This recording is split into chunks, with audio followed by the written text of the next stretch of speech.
নেমে যে কাদাটাকে ঘাটাতে ভালো করে দেখ, তলায় কিন্তু থেকে থাকে, ঠিক আছে? কাদার তলায় ভালো করে দেখ।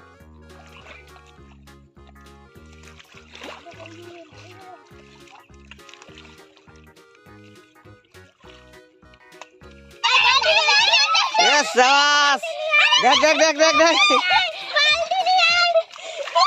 হাড়ি নিয়ে যা আগে বাড়িতে, হাড়ি নিয়ে একটা সাঙ্গপাঙ্গ হাড়িতে জল নিয়ে আয়। পুকুরে এবং এই কাদার মধ্যে অনেক কটা শোল মাছ এবং ল্যাটা মাছ ধরলো। তা এই মাছগুলির কিছু বৈশিষ্ট্য আছে, এরা কাদার অনেক তলায়ও লুকিয়ে থাকতে পারে যেহেতু এদের অতিরিক্ত শ্বাসযন্ত্র থাকে। তা সাঙ্গপাঙ্গর হাত থেকে রক্ষা পেল না, এরা মাটির তলা থেকে খুদে একদম বের করে ফেললো কোথায় মাছ আছে। আর এই মাছগুলো শুধু মানে কাদা জলেই না, এগুলো শুকনো মাটির তলায়ও থেকে যায়।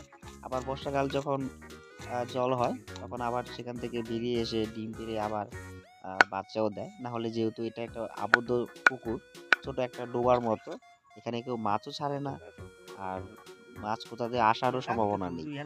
সেই জন্য মানে বুঝতে পারলাম। আর যারা একটু বয়স্ক লোক ওরাও জানে বিষয়টা, যে মাটির তলায় এই মাছগুলি থেকে যায়। যাই হোক, অবশেষে মাছগুলিকে সুন্দর করে কাটিং করে তার সঙ্গে একটু হলুদের গুঁড়ো, লঙ্কার গুঁড়ো, কিছু পেঁয়াজ কুচি কুচি করে লবণ দিয়ে সুন্দর করে মেখে নিলাম এবং এগুলিকে এখন আমরা ভাজবো, ভেজে সুন্দর করে তারপর আমরা সেগুলিকে একটু খাবো। যাই হোক, গরম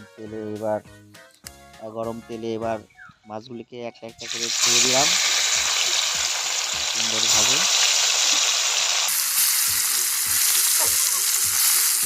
মাছটাকে একটু উল্টে পাল্টে নিতে হবে, নাহলে এক পাশে হবে আর এক পাশে হবে না।